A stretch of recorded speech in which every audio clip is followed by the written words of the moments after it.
flame. What is combustion? Combustion is when a substance or when an object, बताओ क्या, starts burning. ठीक है? Combustion is a process when any object or substance starts burning. अब burning दो तरह से हो सकती है, या तो with flame या फिर without flame. Flame gives off light and heat. Flame पता ही है ना सबको? Yes, sir. ठीक है. तो what are these substances which very frequently or very easily start burning? Such substances are known as fuel, and they are ubiquitously used. Ubiquitously मतलब काफी frequently और ऐसी सारी काफी जगहों पे, कैसी सारी जगहों पे सर? Home, industries, ठीक है? Such substances are frequently used to get energy out of them, to get energy out of this burning process, or so to speak, to get energy out of the combustion process of such substances. Which substances? Fuel, because they easily start burning. Okay. Now, in the process of burning of fuel, they give off energy, heat energy. That heat energy is of importance to industries and homes. In homes, we use that heat energy to prepare food, cook food. Industries में those I mean that energy is used to, जैसे thermal power plant में आप किस fuel को burn करते हो? बताओ. Thermal power plant में किस फ्यूल को बर्न करते हो? कोल. कोल. कोल को बर्न करके जो हीट एनर्जी हम यूज करते हैं फॉर,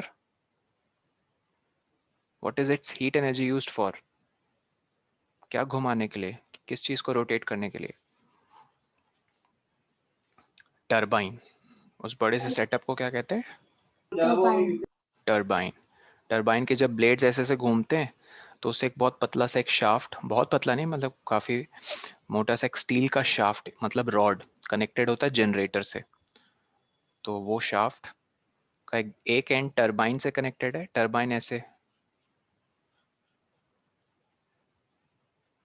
ठीक है, उसमें ब्लेड्स होते हैं और कुछ ऐसा है. ये उसका शाफ्ट है और इसका दूसरा एंड किससे कनेक्टेड है? जनरेटर. तो generator when starts to rotate, it starts producing electricity, and that's what we I mean that's what is used house to house. ठीक है. Now, so what are some common fuels that you see? Like cow dung, पता ही है इसका हिंदी नाम? गोबर. Yes, ठीक sir. है. Would, लकड़ी, कोयला, charcoal. What is charcoal? Sir charcoal तो हमने उसमें भी नहीं पढ़ा था. किसमें? तो वो कोल का एक प्रोडक्ट होता है. कैसा प्रोडक्ट है? मैं कह रहा हूँ चारकोल तो हमने डिस्ट्रक्टिव डिस्टिलेशन ऑफ कोल में भी नहीं पढ़ा था. Yes, sir. Destructive distillation of coal में हमने क्या क्या प्रोडक्ट्स पढ़े थे? बताओ. Coal tar, coke, coal gas. और 4 थे. चौथा क्या था? Carbon. Ammoniacal ammoniacal liquor. Liquor. ठीक है. तो चारकोल तो उसमें नहीं था. सर कोक होता है ना? नहीं। नहीं, वो 4 प्रोडक्ट्स डिस्ट्रक्टिव डिस्टिलेशन के क्या क्या थे? Coke, coke, coal gas, coal gas, coal tar and ammoniacal liquor. तो तुम कह रहे हो कि कोक और चारकोल सेम है वरुणिका? चारकोल देखो ऐसे समझ लो,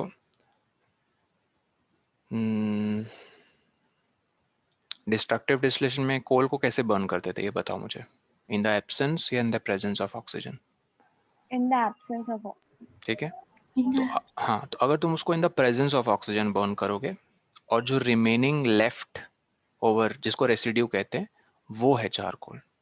समझे? डिस्ट्रक्टिव डिस्टिलेशन मतलब in the absence of oxygen अगर बर्न करोगे तो जो रिमेनिंग पोर्शन उसको कोक बोलते हैं, राइट? लेकिन इन द प्रेजेंस ऑफ ऑक्सीजन जब आप कोल को बर्न करोगे और जो रेसिड्यू बच जाता है उसको चारकोल कहते हैं। ओके, ठीक है, चारकोल समझ में आया? Yes, sir. ओके, चारकोल, अब इसका भी हो सकता है, पेपर का भी चारकोल हो सकता है, बट लेकिन यूज नहीं करते हैं पेपर के लेफ्ट ओवर्स को, हम लोग ऐश बोल देते हैं। वुड के बर्न ओवर का जो रेसिड्यू है उसको हम चारकोल कह देते हैं यूजुअली, ठीक है? तो ये सारे फ्यूल्स हैं, पेट्रोल, डीजल, ये तो पता ही है, obtain from fractional distillation, and CNG, this is nothing but natural gas, but उसको कंप्रेस्ड किया हो गया। ओके, सो अब इसमें से आपको पता होना चाहिए कौन से सॉलिड, लिक्विड और गैसियस फ्यूल्स हैं। सब लोग डिफरेंशिएट कर लोगे, है ना? सिंपल है, ठीक है। लिक्विड क्या क्या है गाइस? पेट्रोल, डीजल और बस पेट्रोल डीजल ही है। गैस,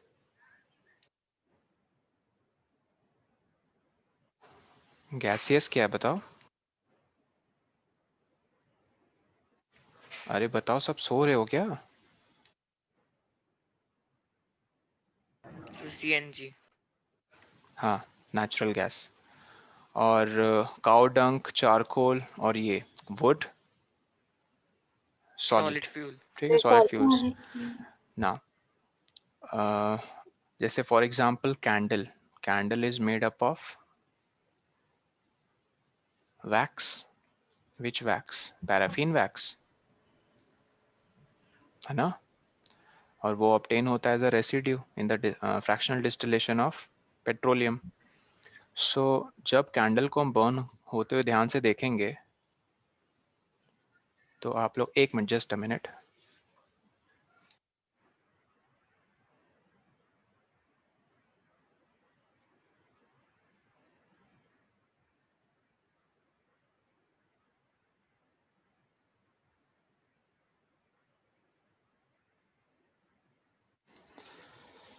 हाँ सॉरी, मैं ये कह रहा था कैंडल के बर्निंग के प्रोसेस को बहुत ध्यान से देखेंगे हम लोग इसमें, इस पूरे चैप्टर में।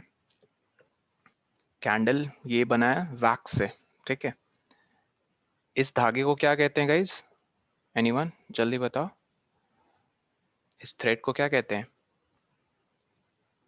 Wick. Wick. This is made up of cotton, ठीक है? कॉटन से बना होता है ये ऑफ कोर्स फ्लेम है। Flame is a word which has been used in the heading of this chapter. This is wax, ठीक है? बहुत ध्यान से सुनना, वैक्स का फॉर्म क्या है? सॉलिड। यहाँ पे क्या कभी किसी ने देखा है यही सेम वैक्स लिक्विड फॉर्म में कन्वर्ट हो जाता है? Yes, sir. Yes, Yes, sir. ठीक है, लिक्विड वैक्स, वो गरम गरम जब कभी स्किन पे गिर जाए तो बर्न सेंसेशन आती है। ये लिक्विड वैक्स इस विक के थ्रू, ठीक है, इस विक के थ्रू अपवर्ड ट्रैवल करती है, और इस मूवमेंट का कारण है कैपिलरी एक्शन।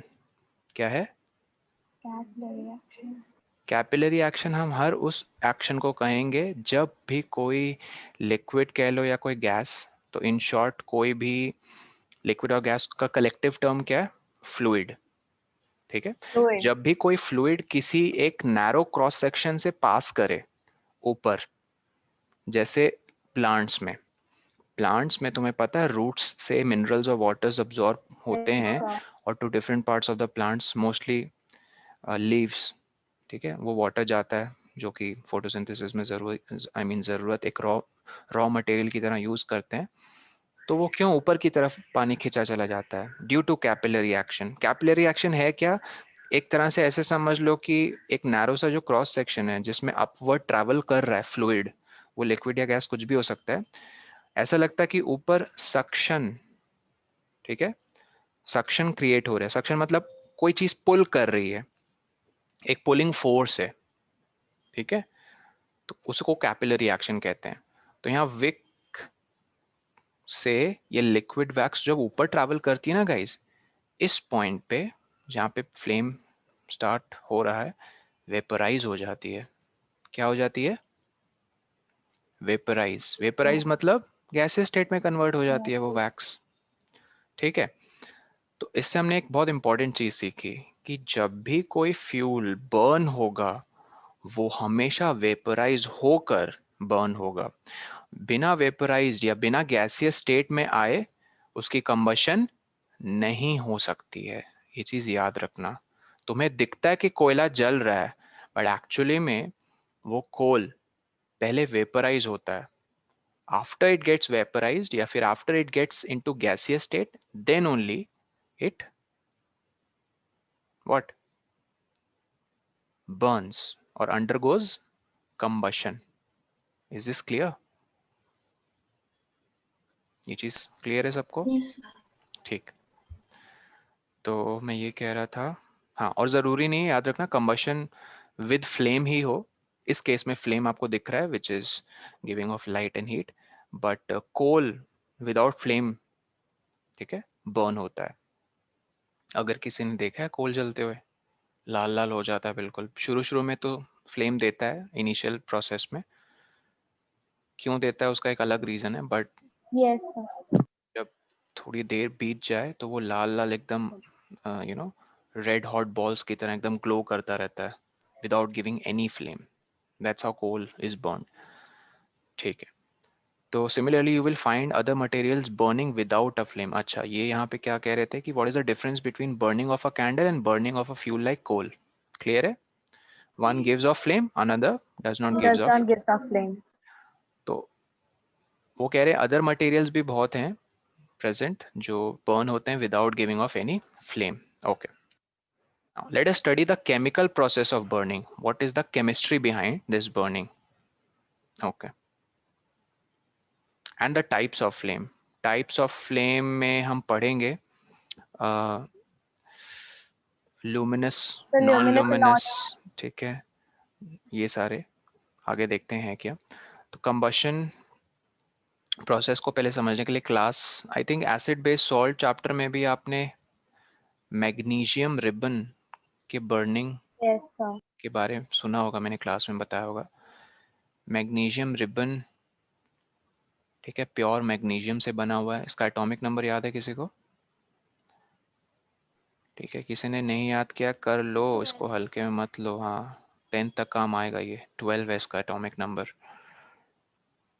तो मैग्नीशियम रिबन जो कि एक मेटल है, जब आप इसको बर्न करते हो, ये देखो, ठीक है, इन the presence of oxygen it Burns with excellent bright white flame. White flame. ठीक है, और बर्निंग के बाद जो इसकी प्रोडक्ट बच जाता है, उसका जो product, Magnesium oxide.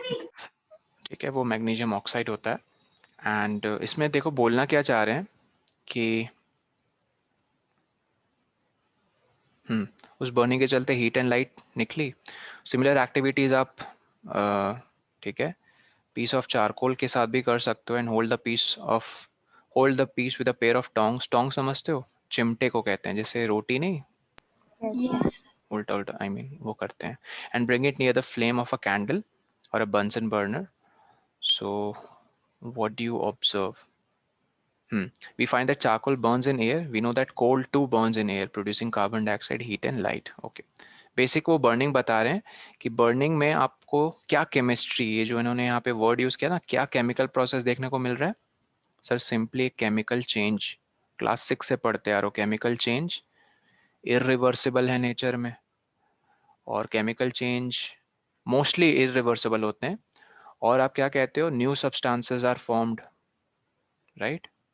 Yes, sir. तो बस वही बातें हो रही हैं। अगर हम चारकोल को बर्न करें तो वो भी कार्बन डाइऑक्साइड ही देगा। हाँ, ओके सर। ठीक है, तो न्यू सब्सटेंसेस यहाँ इस केस में हीट है, लाइट है, कार्बन डाइऑक्साइड है और अलग प्रोडक्ट्स, डिपेंड करता है फ्यूल किस चीज़ का बना है। तो a chemical process in which a substance reacts with oxygen to give off heat is called combustion. This is the basic definition of combustion. तो ऑक्सीजन अगर प्रेजेंट नहीं है तो कंबशन नहीं हो रही है, सिंपल। जैसे डिस्ट्रक्टिव डिस्टिलेशन में कोल की कंबशन नहीं होती है, ठीक है। and also it has to give off heat also. क्या आपने यहाँ वर्ड लाइट देखा आया इस डेफिनेशन में कहीं? नहीं. तो लाइट मतलब फ्लेम प्रेजेंट हो या ना हो वो मैटर नहीं करता है, ठीक है. Heat should be coming out. That's combustion in the presence of oxygen. So ये simple definition है. It's a chemical change in which a substance, mostly it's fuel, which reacts with oxygen to give off heat and produces new substances. Okay. And वो कह रहे हैं कि substance जो undergo करता है combustion उसे क्या कहते हैं? Fuel. और एक नाम है इसका, और एक क्या नाम है guys? Combustible. Combustible. ठीक है. और ये हम कर ही चुके हैं डिस्कस. सॉलिड, लिक्विड या गैसियस फ्यूल हो सकता है, आपको एग्जांपल्स भी पता है. और ये साफ लिखा है कि it can either give flame और अ ग्लो. ठीक है.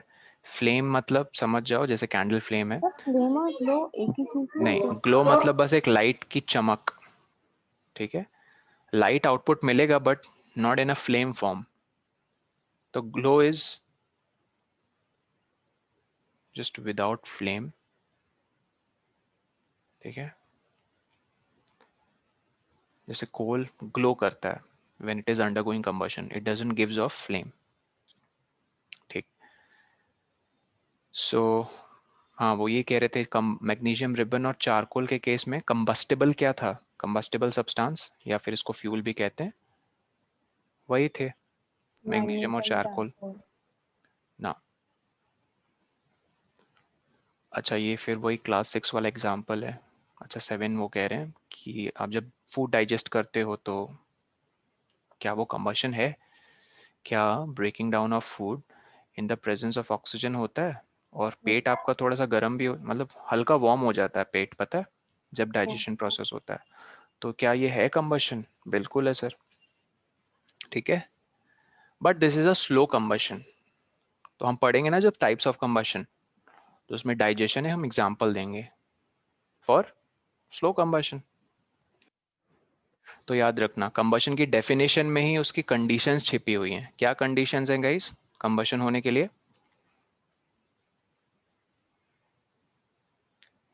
बताओ. Fuel, oxygen. ठीक है, लिखो सब लोग. कंडीशन, जल्दी लिखो. कंडीशन फॉर नेसेसरी, ऐसे लिखना, necessary condition for combustion. Number 1, fuel must be present. ठीक है. नंबर 2 क्या? बताओ. Oxygen. Oxygen oxygen.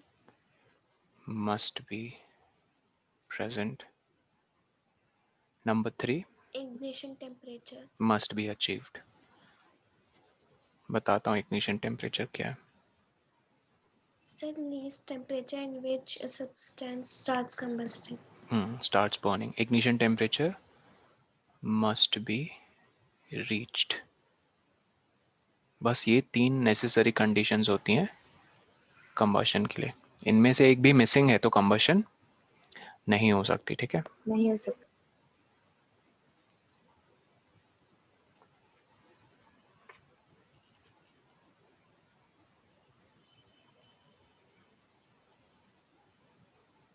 And combustion is a dash process, physical या केमिकल? केमिकल. केमिकल. ठीक है. लिख लो जल्दी से.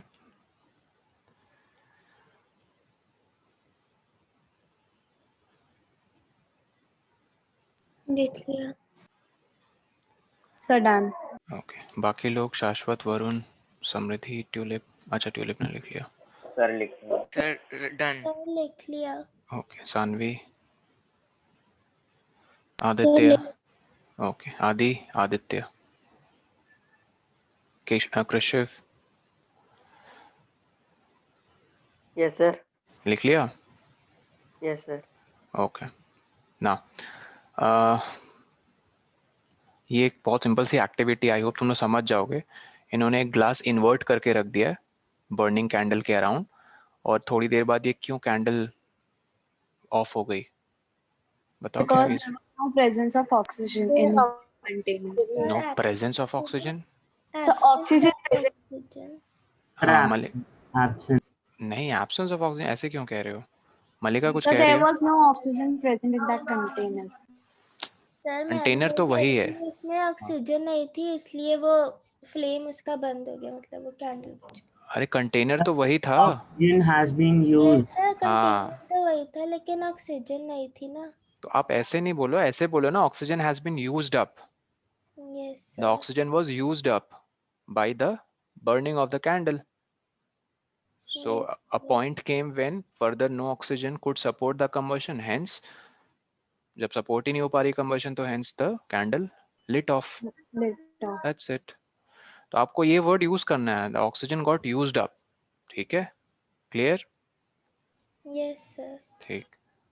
तो फिर ये बोलना गलत है कि there was no oxygen present in that गलत container. नहीं, बहुत ही देखो यार, तुम लोग ये डिफरेंस समझो जरा। आप लैंग्वेज कैसे कंस्ट्रक्ट करते हो और क्या मीनिंग निकलता है। There was no oxygen present. अगर शुरू से ही नहीं प्रेजेंट होता तो जैसे हम कवर करते वैसे बुझ जाती। After a while this candle lit off. What is the reason? So you have to explain it logically. During that time when it was covered, I mean the glass was covered, the candle was still lighting on due to the some amount of oxygen which was present inside that glass. After that got used up, the candle also lit off because oxygen must be present for combustion to occur. That's it. तो there is no oxygen ऐसा नहीं है। तो शुरू से oxygen नहीं था, फिर उसमें शुरू से तो था बट वो यूज हो गया टाइम के साथ। ओके उसके बाद फिर वो कह रहे हैं कि ठीक है, जैसे iron nails, stone pieces, glass, ठीक है, क्या ये कंबस्टिबल सब्सटेंस हैं या नहीं? ये हैं एक्चुअली कंबस्टिबल। ठीक है, ऐसी कोई चीज नहीं है जो कंबस्टिबल नहीं है। तो फर्क कहाँ आ जाता है? अब आते हैं थर्ड कंडीशन पे। फर्क आ जाता है उनके इग्निशन टेम्परेचर। तो लिख लो इसकी definition. Minimum temperature at which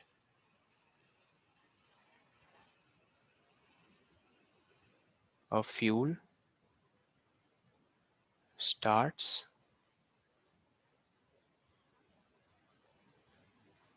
combustion। ठीक है, तो आयरन नेल, स्टोन के टुकड़े और ग्लास, इनका इग्निशन टेम्परेचर बहुत हाई होगा। So The- at which at which a fuel starts combustion।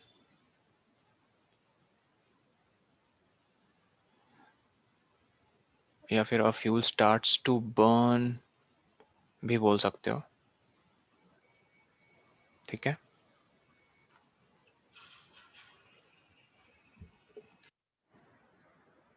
ठीक है, लिख लिया। सर मैं डिस्कनेक्ट हो गया था, एक और बार रिपीट कर दो। बस इग्निशन टेम्परेचर आपको ये लिखना है।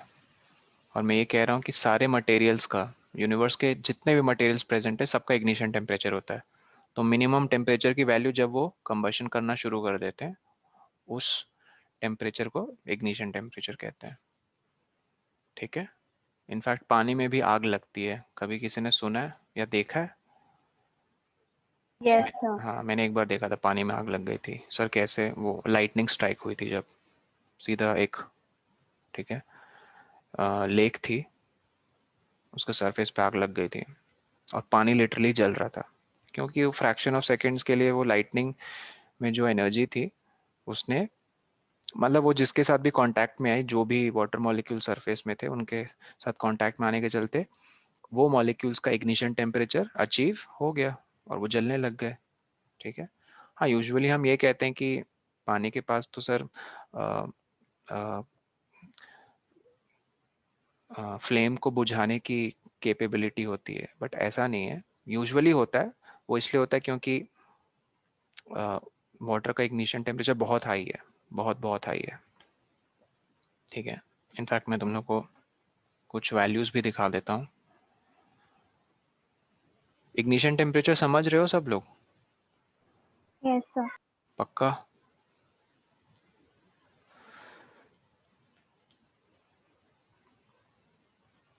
जैसे सबसे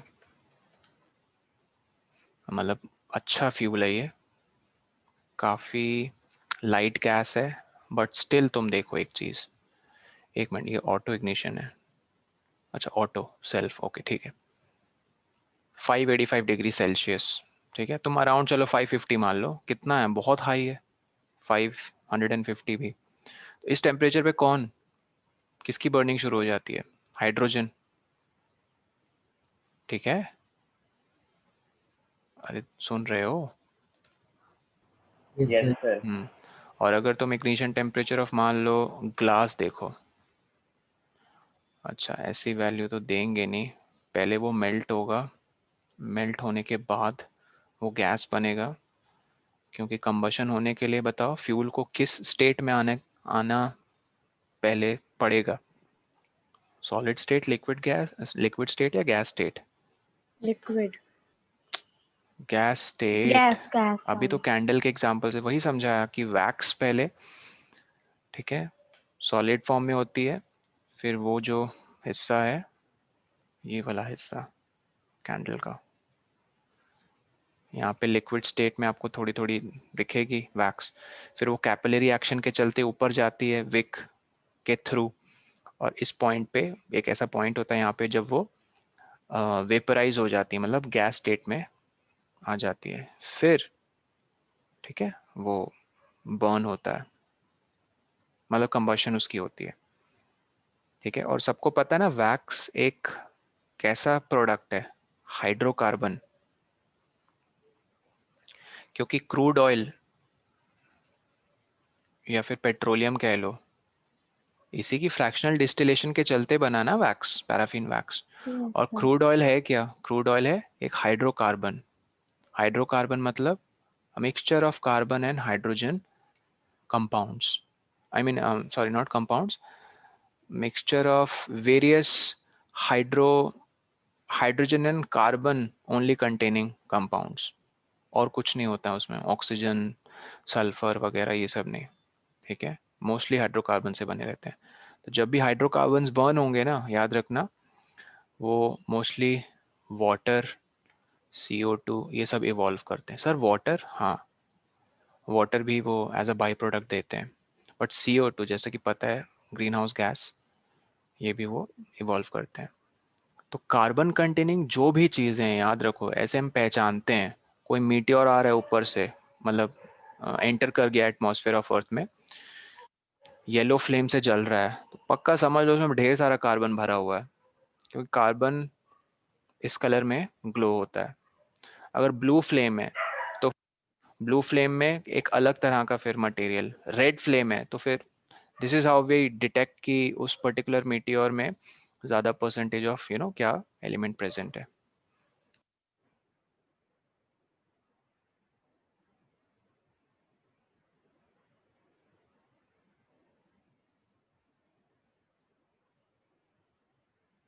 ठीक है, एक पॉइंट लिख ही लो, नहीं तो फिर भूल जाओगे, लिखो फ्यूल हैज टू वेपराइज,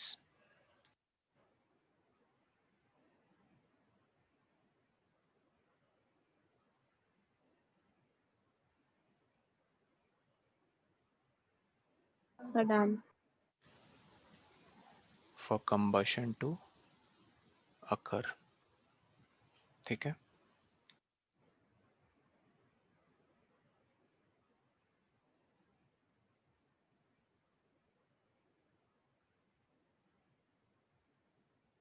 लिख लिया। Yes sir. तो मुझे ना यहाँ पे सर्च करना चाहिए था बॉइलिंग पॉइंट ऑफ ग्लास, क्योंकि बॉइलिंग पॉइंट जब मुझे पता होगा तब मैं यू नो समहाउ उसके बियॉन्ड फिर बोल पाऊंगा कि इसके बियॉन्ड ही होगा उसका क्या इग्निशन टेम्परेचर। समझ पा रहे हो मैं क्या बोलना चाह रहा हूँ, जैसे देखो बॉइलिंग पॉइंट ऑफ हाइड्रोजन क्या लगता है कितना होगा, 500 डिग्री सेल्सियस से कम या 500 डिग्री सेल्सियस से ज्यादा, बताओ कॉमन सेंस। सर काम। कम। ये देखो हाइड्रोजन तो इतने टेम्परेचर पे क्या हो जाता है, बॉयल हो जाता है, लेकिन इग्नाइट कब होता है, इग्नाइट मतलब कंबशन कब होती है उसकी, 500 डिग्री सेल्सियस से भी ज़्यादा टेम्परेचर पे। तो एक बात एकदम क्लियर है कि सर इग्निशन टेम्परेचर या तो इक्वल होगा या तो ज़्यादा होगा बॉइलिंग पॉइंट के। ये समझ रहे हो सब लोग? अरे बताओ, ये समझ रहे हो कि नहीं समझ रहे हो? पहले वो बॉयल होगा तब तो गैस स्टेट में आएगा ना, और एक बार Yes, गैस sir. स्टेट में आएगा फिर वो बर्न होगा। उसी तरह ग्लास, जैसे ये फ़ारेनहाइट में गिवन है वैल्यू, उसको सेल्सियस में करोगे तो 2230, ठीक है। या तो इस टेम्परेचर पे या तो इससे ज़्यादा टेम्परेचर पे ग्लास भी क्या हो जाएगा? Boil. बॉयल नहीं, Burn. कंबशन अंडरगो करेगा। ठीक है, इस पे तो बॉयल होगा ही, लेकिन या तो इसके बराबर, या मैं कह रहा हूँ या फिर इससे ज़्यादा वैल्यू में बर्न हो जाएगा। अब जैसे वाटर, बताओ वाटर किस टेम्परेचर पे बॉयल होता है? 100 100। degree. तो कोई तुमसे कल को आके कहे या 50 डिग्री सेल्सियस पे उस पे आग लग जाएगी, पॉसिबल ही नहीं है। No, sir. डेफिनेटली वो कंबशन तभी अंडरगो करेगा जब 100 डिग्री सेल्सियस से ज़्यादा टेम्परेचर वो अचीव करेगा। ठीक, ओके। सो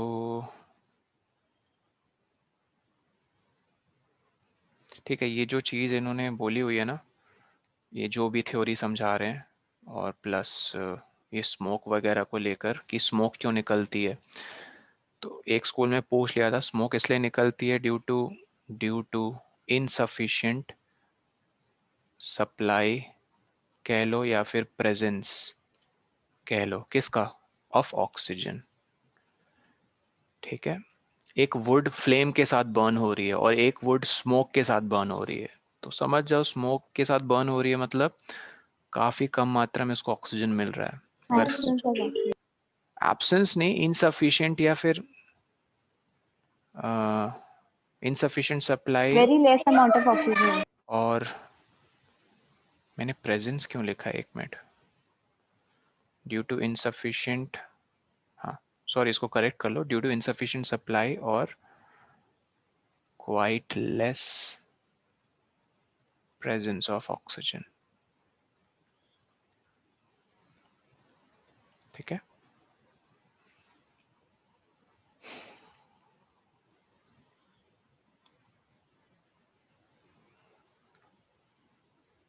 और स्मोक में ना मोस्टली, याद रखना, मोस्टली अनबर्न्ड पार्टिकल्स होते हैं, जो जिनकी कंबशन नहीं हुई है। ठीक है, ये डेफिनेशन ऑफ स्मोक की है। ये डेफिनेशन स्मोक की नहीं है, मतलब एक, जैसे ये मैंने बताया कि स्मोक प्रोड्यूस क्यों होता है, एक फ्यूल को बर्न करो तो स्मोक अगर प्रोड्यूस हो रहा है तो मतलब ये उसका रीजन है, ड्यू टू इनसफिशिएंट सप्लाई और quite less presence of oxygen.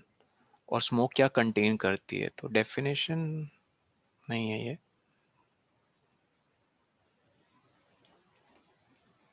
ठीक है, ये क्लियर है?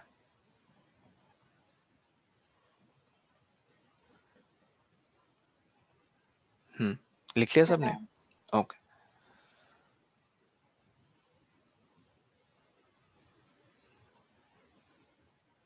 तो हाँ, ये जो एक्टिविटी है ना, इसमें फिर ये स्मोक निकलनी शुरू हो गई है क्योंकि insufficient supply of oxygen. Just बुझने से पहले थोड़ी सी फ्लिकर होगी, फ्लिकर मतलब फ्लिकरिंग, समझते हो? उसका फ्लेम कम होगा, ज़्यादा होगा, कम होगा, ज़्यादा होगा, जैसे अपनी आखिरी सांसें गिन रहा है, क्योंकि ऑक्सीजन ऑलमोस्ट ख़त्म होने वाला है। तो फ्लम, आई मीन जो फ्लेम है, मैं फ्लम बोल रहा हूँ, जो फ्लेम है वो एक कांस्टेंट इंटेंसिटी के साथ ग्लो नहीं हो रहा है, उसकी इंटेंसिटी कम ज़्यादा हो रही है। ठीक है,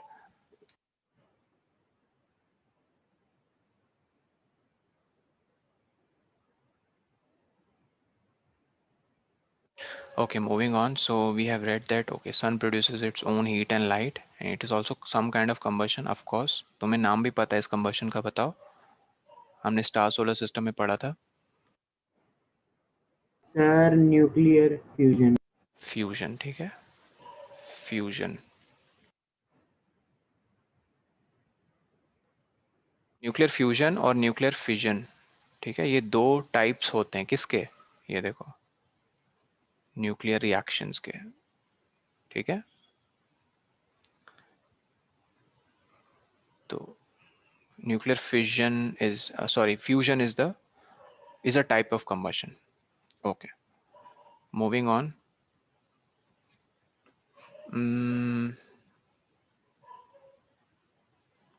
ओके यहाँ पे देखो एक चीज कह रहे हैं कि place a piece of burning wood और charcoal on an iron plate. ठीक है, जलती हुई लकड़ी या चारकोल को एक आयरन की प्लेट के ऊपर रखो.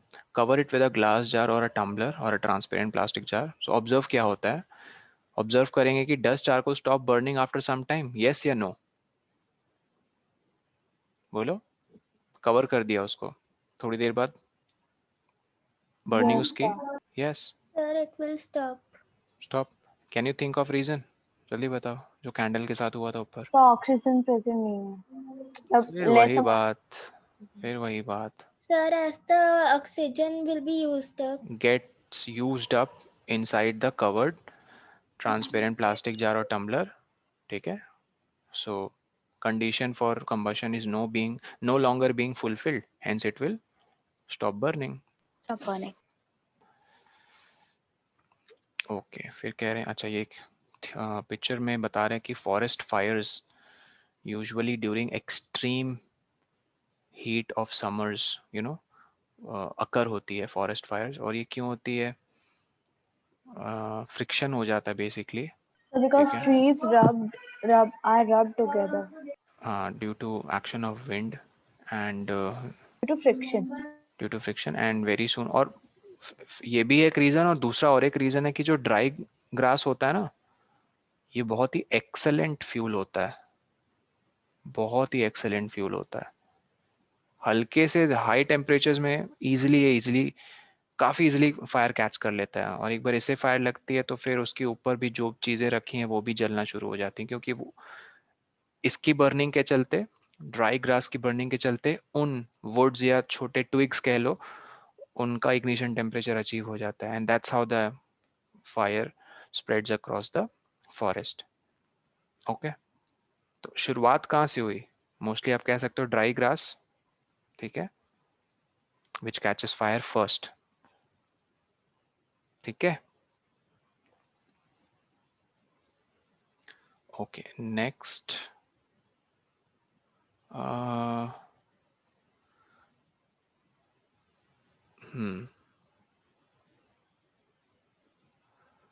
वो कह रहे हैं कि when mostly a person catches fire, ठीक है, उसको हम ब्लैंकेट से कवर कर देते हैं सबसे पहले. बहुत सिंपल है, बताओ क्यों? गलती से, I mean if a person has caught fire, why is the person immediately wrapped with a blanket? Cover कर दिया है to cut the supply of oxygen. सब सो रहे हो ना तुम लोग? No sir. कवर करोगे तो supply of oxygen come Cut हो हो जाएगी. जाएगा. ठीक है, yes.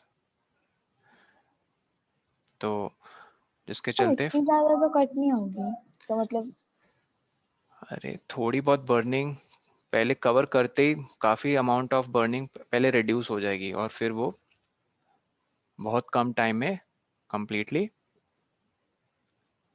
I mean supply cut हो जाएगा ऑक्सीजन का. बर्निंग ही रुक जाएगी, बिकॉज ऑक्सीजन की सप्लाई उसको फिर कॉन्स्टेंटली नहीं मिलेगी. तो एक स्कूल में पूछ लिया था इन्होंने क्वेश्चन कि why the person who has caught fire is first wrapped with a blanket around. तो वही सेम लॉजिक है, to cut the supply of oxygen which is supporting combustion. ठीक है,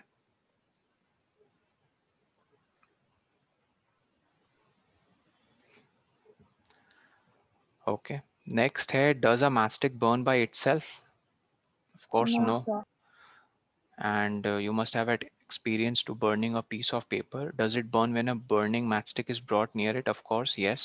So can you burn a piece of wood by bringing a lighted matchstick near it? Sure. Not easily इसका answer है. क्यों? क्योंकि देखो, simple है, बताओ इसका रीजन क्या है? एक पीस ऑफ वुड क्यों उतना easily Because the catch? amount of fire in the matchstick is very less to burn the wood. Matchstick is तो लेस टू, उसका ignition temperature ज्यादा है हाँ उसका उसका. इग्निशन टेम्परेचर ज़्यादा है, सिंपल. और पेपर का इग्निशन टेम्परेचर कम है, कम है। ठीक है। Why do you have to use paper or kerosene oil to start fire in wood or coal? Ignition temperature ज्यादा है। Simple. The ignition temperature of wood is more. Hence, we need kerosene oil or coal to start burning the wood. Simple. तो इसका reason I hope समझ में आ गया कि matchstick का भी इग्निशन टेम्परेचर ज्यादा है, तो खुद से आग तो लगेगी नहीं इसमें. So first we rub it against. तो मैचस्टिक भी तो वुड की बने होते, तो सर हम ऐसे कह सकते हैं कि वुड का इग्निशन टेम्परेचर भी ज्यादा है। हाँ, वुड हुआ, लेकिन उसके ऊपर जो वो लगा है ना, फ्यूल, सर वो मतलब वुड भी फ्यूल है white of course, phosphate would भी एक फ्यूल है, but I am talking about this. The red substance. ये जो चीज कवर होती है ना, यस ठीक है. देखो गाइज, ये भी फ्यूल है विच इज वुड, और ये भी फ्यूल है ना, बट कोई पूछे किस फ्यूल का इग्निशन टेम्परेचर कम है? वुड। नहीं, वुड का नहीं है, इसका है. इसी को तो रब करते हैं ना, रब करते हैं, it undergoes friction yes sir. And it catches fire easily, ठीक है. It has, I'm forgetting, I think it has some phosphorus or some other तो element. White red phosphate and Phosphate नहीं है, red phosphorus होगा, phosphorus ठीक है. और some other element which is, I mean, whose mixture is coated on one end of the matchstick. तो ये भी एक फ्यूल है जिसका इग्निशन टेम्परेचर कम है, टेम्परेचर इज लेस. अच्छा, यहाँ लिखा है इन्होंने, ये देखो, a mixture of antimony trisulfide. एक मिनट, नहीं ये दूसरी चीज है. When struck against a rough surface, white phosphorus got ignited. Okay okay, देखो, ठीक है, यहाँ लिखा ही हुआ है गाइस, इसे पढ़ते हैं. What is the history of matchstick? And okay, more than 5,000 of years ago, small piece of pine wood. पता है तुम्हें पाइन वुड पाइन ट्री से मिलती है? और पाइन ट्रीज की खासियत क्या है पता? किस क्लाइमेट में पाए जाते हैं लोग? हॉट ह्यूमिड, कोल्ड, या फिर हॉट ड्राई? पाइन ट्रीज बहुत लंबे लंबे होते हैं, पाइन्स, ओक्स, देवदार. गूगल से सर्च करके दिखा रहा है ग्लास पाउडर। अरे भाई, गूगल में ना सर्च करो, मैं Sir, कॉमन, humid areas. ठीक है, कोल्डर एरियाज में पाए जाते हैं.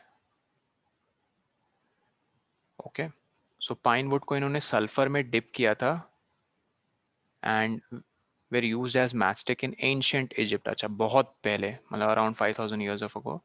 तो modern safety match was developed only 200 years ago. अच्छा, जो आप लोग मॉडर्न, मतलब जो करंट आप मैचस्टिक कभी किसी ने यूज किया होगा, तो that's a modern development. And वो कैसे बनी है? Mixture of antimony trisulphide, potassium chlorate and white phosphorus. Sir मुझे इसी इसी टॉपिक से डाउट है। हाँ, पहले पढ़ लें इसे, शायद ओके पढ़ते पढ़ते सर। डाउट क्लियर हो जाए. तो ये वाला जो गाइस पोर्शन है, ये किन 3 चीजों से बना है? Antimony trisulphide, sulphur, potassium chloride और white phosphorus. Antimony trisulphide, potassium chlorate तो फिर व्हाइट फॉस्फोरस तो बंद हो गया है। और व्हाइट फॉस्फोरस, ठीक है. इसमें से जो व्हाइट फॉस्फोरस है ना गाइस, इसका इग्निशन टेम्परेचर बहुत कम होता है, अराउंड 30 डिग्री सेल्सियस और मोर, ठीक है. 35 डिग्री सेल्सियस। अच्छा, तो मतलब कम है काफी इनके मुकाबले. Now with some glue and starch, वो ग्लू एंड स्टार्च से क्या करते हैं? इसका एक मिक्सचर बना लिया ताकि ये तीनों एक अच्छे से मिक्स हो जाए, and they apply it on one head of the match, जो एक सूटेबल वुड से बनी है. ये जो सूटेबल वुड कह रहे हैं, ये वो वुड है जो इजीली फायर कैच कर ले, मतलब जिसका इग्निशन टेम्परेचर कम हो. Now when struck against a rough surface, white phosphorus got ignited due to heat of friction. ठीक है, तो जब आप फ्रिक्शन के चलते, जब उसको आप रब करते हो, तो फ्रिक्शन के चलते बहुत इजीली सबसे पहले किसकी कंबशन शुरू हो जाती है? White phosphorus. ठीक है, व्हाइट फॉस्फोरस एक बार बर्न होता है, अंडरगो कंबशन करता है, वो इन्हें भी इग्नाइट कर देता है। ठीक है, so this started the combustion of the match. However, white phosphorus proved to be dangerous, अच्छा, both for the workers involved in the manufacturing of matches and for the users. oh, फिर उन्होंने letter ये find किया कि white phosphorus काफी dangerous है दोनों के लिए, जो यूजर है मैच स्टिक जो यूज कर रहा है और वर्कर्स जो उन्हें बना रहे हैं, ठीक है, इंडस्ट्री में। तो these days the head of the safety match contains only antimony trisulfide and potassium chlorate. तो इसको एलिमिनेट कर दिया गया है इससे। आगे पढ़ते हैं तो कह रहे हैं कि rubbing surface has powdered glass and a little red phosphorus which is less dangerous. एक चीज दिखाते हैं तुम लोगों को, ये दिख रहा है ना सबको गाइस? ये देख पा रहे हो? हाँ सर। Yes sir. तो जो उसका रफ पार्ट मुझे करना, matchstick rough part.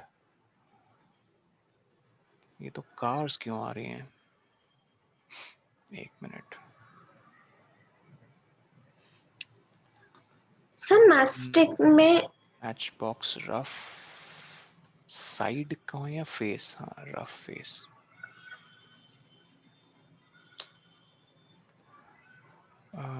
Wait just a minute. हाँ बोलो, क्या बोल रही हो वरुणिका? सर मैच पहले स्टिक में हाँ, रेड फास्फोरस होता है और रेड फास्फोरस का इग्निशन टेम्परेचर गूगल में 240 डिग्री मैच सेल्सियस स्टिक में दिखा नहीं रहा है। होता है, इन्होंने कहा रबिंग सरफेस पे होता यस है। सर, रबिंग सरफेस पे हाँ, होता है। तो सर जब हम उसको रब करते हैं तो रब करने पे क्या वो उतने हाई इग्निशन टेम्परेचर पे चल जाता है कि वो रेड फास्फोरस से व्हाइट फास्फोरस में कन्वर्ट हो जाता है? नहीं नहीं, यहाँ इन्होंने कहा है कि रबिंग के चलते वो सर कन्वर्ट हो जाता है रेड उसमें से, हाँ, मीडियम। रेड से वाइट में कन्वर्ट हो जाता है रबिंग के चलते। तो तुम कह रही हो कि उतना टेम्परेचर अचीव नहीं, तुमने कहा कि रबिंग के चलते हो गया, राइट? यस सर, हाँ, तो रबिंग के चलते हो गया, लेकिन सर रेड फास्फोरस का इग्निशन टेम्परेचर 240 डिग्री सेल्सियस होता है। यहाँ वरुणिका वो सिर्फ कन्वर्ट हुआ है, इग्नाइट नहीं हुआ है। नहीं समझी? नहीं सर। यहाँ कह रहे जब हम रब करते हैं ना उसका सरफेस, तो जो रेड फॉस्फोरस है वो कन्वर्ट हो जाता है वाइट फॉस्फोरस में। जैसे वो कन्वर्ट हो गया और वो रबिंग के चलते इनफ अभी हीट है जो किसे इग्नाइट करती है, इसे करती है इग्नाइट। तो एक बार ये इग्नाइट हो गया, फिर वो अपने साथ इन दोनों को भी इग्नाइट कर देता है, एंटीमनी ट्राइसल्फाइड और पोटेशियम क्लोरेट। मैं फिर से रिपीट कर रहा हूँ। उन्होंने जो मैचस्टिक है, सपोज ये मैचस्टिक है, ठीक है, मैच बॉक्स बेसिकली, ये ऐसे क्यों बन रहा है गाइज? ये जो उसका मान लो रफ सरफेस है ना, इसको किससे कोट कर दिया गया है? ग्लास, पाउडर्ड ग्लास, ऐसा ग्लास नहीं, और रेड फॉस्फोरस। ठीक है, मैं रेड पी लिख रहा हूं बस। P is a symbol of phosphorus. When you rub this end of the matchstick against this, लेकिन अब इसमें याद रखना व्हाइट फॉस्फोरस प्रेजेंट नहीं है, मैं इसको एलिमिनेट कर देता हूं। जैसे रब करते हैं तो रबिंग के चलते ये रेड फॉस्फोरस किस में कन्वर्ट हो गया? व्हाइट में। और वो व्हाइट इग्नाइट करता है, और वो जब इग्नाइट करता है तो इन्हें इग्नाइट कर देता है। तो this immediately reacts with, देखो, potassium chlorate in the matchstick head to produce enough heat to ignite antimony trisulfide and start the combustion. ठीक है, तो इन्होंने बहुत प्रॉपर वे में बताया कि व्हाइट फॉस्फोरस पहले इसके साथ रिएक्ट करता है, इसके साथ पोटेशियम क्लोरेट।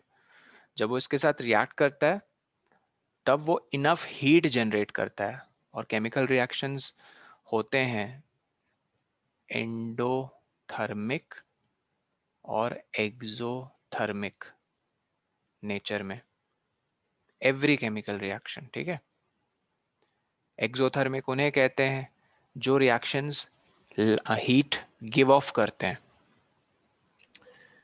जैसे दो रिएक्टेंट्स हैं सपोज करो, A प्लस बी रिएक्ट होकर बन गए C प्लस डी सपोज, ठीक है। प्लस हीट, अगर तुम्हें हीट भी मिल रही है उस रिएक्शन में, मतलब जो प्रोडक्ट्स फॉर्म हो रहे हैं तुम उन्हें अगर टच करोगे तो गर्म लगेगा। This kind of reaction is exothermic chemical reaction. But there are some reactions, मान लो A1 plus B1 is giving off C1 plus D1, लेकिन माइनस हीट। माइनस हीट का ये मतलब है तुम अगर इस कलेक्शन ऑफ प्रोडक्ट, मान लो टेस्ट ट्यूब में रिएक्शन हो रहा है, टेस्ट ट्यूब के आउटर सरफेस को छुओगे ना तो तुम्हें ठंडा ठंडा लगेगा, मतलब हीट एब्जॉर्ब हो गई है, रिलीज नहीं हो रही है। तो ऐसे प्रोसेस, ऐसे केमिकल रिएक्शन के प्रोसेस को कहते हैं एंडोथर्मिक, ठीक है। तो ये रिलीज करता है हीट और ये एब्जॉर्ब करता है। तो यहाँ पे क्या एक्सोथर्मिक हो रहा है रिएक्शन, मतलब जब ये चीज रिएक्ट करती है किससे, सॉरी, हाँ, जब ये चीज रिएक्ट करती है, फालतू फालतू अवार्ड दिए थे। वाइट फॉस्फोरस, म्यूट रखो ट्यूलिप, जब वाइट फॉस्फोरस इससे रिएक्ट करता है पोटेशियम क्लोराइड से, तो वो हीट जनरेट करता है, वो हीट के चलते ये इग्नाइट हो जाता है, एंटीमनी ट्राइसल्फाइड, ठीक है। क्लियर है?